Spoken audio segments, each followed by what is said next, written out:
بسم اللہ الرحمن الرحیم۔ کیا نبی کریم صلی اللہ علیہ وسلم نے نئے سال کا جشن منایا؟ کیا صحابہ کرام نے آپس میں ایک دوسرے کو نئے سال کی مبارکباد دی؟ کیا تابعین اور تبع تابعین کے زمانے میں اس رسم کو منایا گیا؟ کیا دیگر مسلمان حکمرانوں نے اس کے جشن کی محفلوں میں شرکت کی؟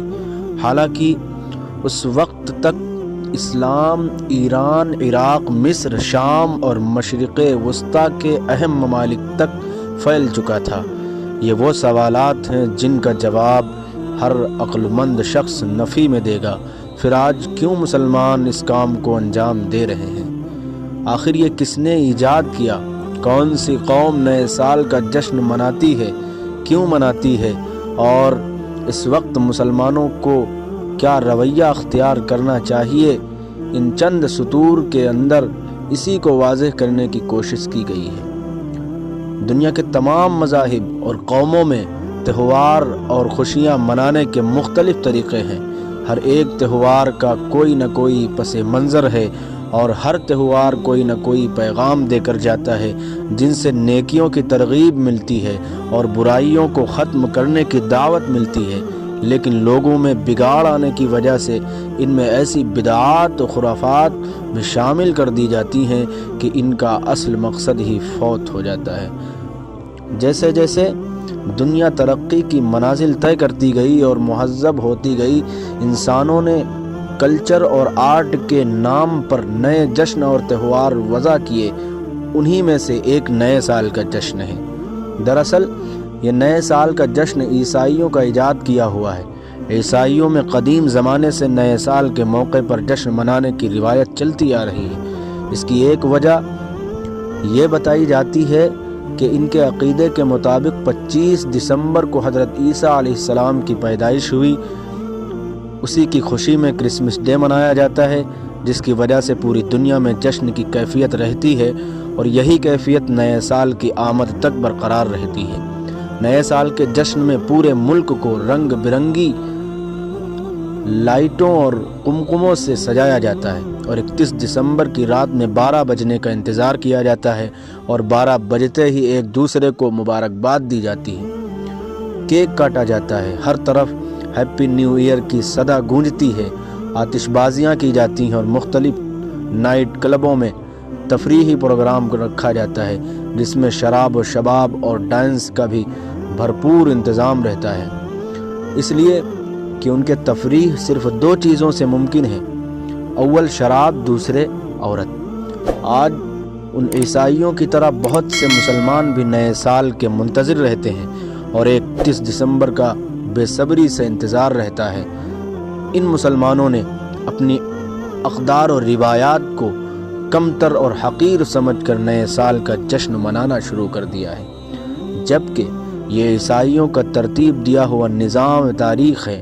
مسلمانوں کا اپنی قمری اسلامی نظام تاریخ موجود ہے جو نبی کریم صلی اللہ علیہ وسلم کی ہجرت سے مربوط ہے، جس کا آغاز محرم الحرام سے ہوتا ہے۔ یہی اسلامی کیلنڈر ہے، لیکن افسوس تو یہ ہے کہ ہم میں سے اکثر کو اس کا علم بھی نہیں ہو پاتا۔ آج مسلمان نئے سال کی آمد پر جشن مناتا ہے۔ کیا اس کو یہ معلوم نہیں کہ اس نئے سال کی آمد پر اس کی زندگی کا 1 برس کم ہو گیا ہے؟ زندگی اللہ تعالیٰ کی طرف سے عطا کردہ ایک بیش قیمتی نعمت ہے اور نعمت کے زائل یا کم ہونے پر جشن نہیں منایا جاتا بلکہ افسوس کیا جاتا ہے۔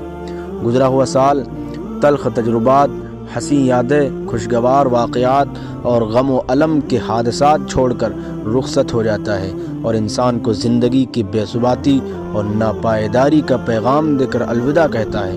سال ختم ہوتا ہے تو حیات مستعار کی بہاریں بھی ختم ہو جاتی ہیں اور انسان اپنی مقررہ مدت زیست کی تکمیل کی طرف رواں دوا ہوتا رہتا ہے۔ اسی کو شاعر نے کہا ہے: غافل تجھے گھڑیال یہ دیتا ہے منادی، غافل تجھے گھڑیال یہ دیتا ہے منادی، گردوں نے گھڑی عمر کی ایک اور گھٹا دی۔ حضرت عبداللہ ابن مسعود رضی اللہ تعالیٰ عنہ فرماتے ہیں کہ میں کسی چیز پر اتنا نادم اور شرمندہ نہیں ہوا جتنا کہ ایسے دن کے گزرنے پر جس کا سورج غروب ہو گیا، جس میں میرا ایک دن کم ہو گیا اور اس میں میرے عمل میں اضافہ نہ ہو سکا۔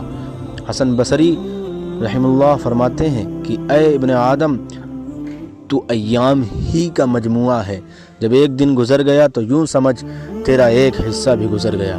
یہ عمر اور زندگی جو ہم کو عطا ہوئی ہے وہ صرف آخرت کی ابدی زندگی کی تیاری کی خاطر عطا ہوئی ہے کہ ہم اس کے ذریعے آنے والی زندگی کو بہتر بنا سکیں اور اپنے اعمال کو اچھا بنا سکیں۔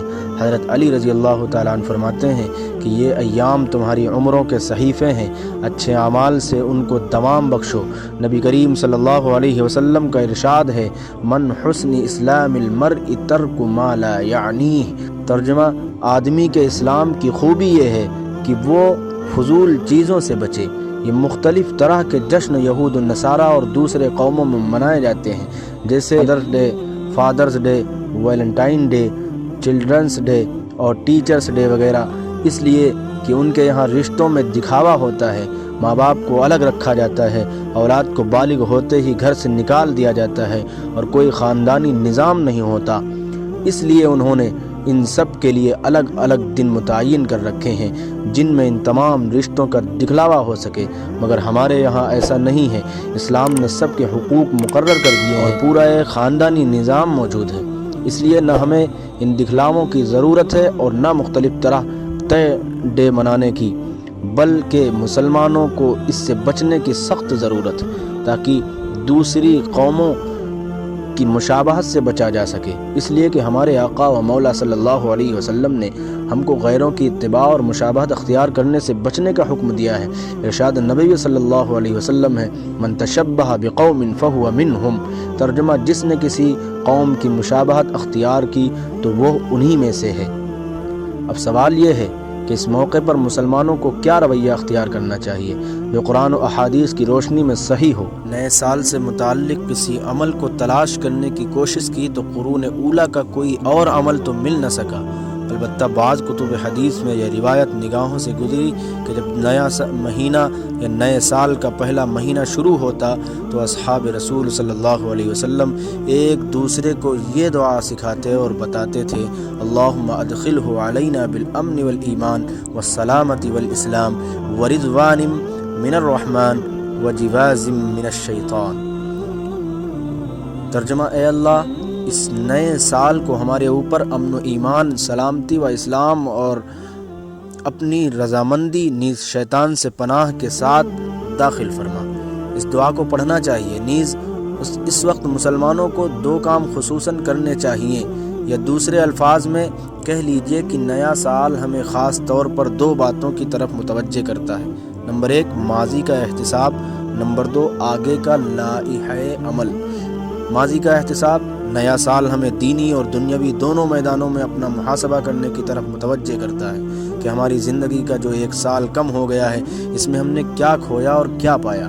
ہمیں عبادات، معاملات، اعمال، حلال و حرام، حقوق اللہ اور حقوق العباد کی ادائیگی کے میدان میں اپنی زندگی کا محاسبہ کر کے دیکھنا چاہیے کہ ہم سے کہاں کہاں غلطیاں ہوئیں، اس لیے کہ انسان دوسروں کی نظروں سے تو اپنی غلطیوں اور کوتاہیوں کو چھپا سکتا ہے لیکن خود کی نظروں سے نہیں بچ سکتا۔ اسی لیے نبی کریم صلی اللہ علیہ وسلم کا ارشاد ہے کہ حاسبوا انفسکم قبل ان تحاسبوا۔ ترجمہ، تم خود اپنا محاسبہ کرو قبل اس کے کہ تمہارا حساب کیا جائے۔ اس لیے ہم سب کو ایمانداری سے اپنا مواخذہ اور محاسبہ کرنا چاہیے اور ملی ہوئی مہلت کا فائدہ اٹھانا چاہیے اس سے پہلے کہ یہ مہلت ختم ہو جائے۔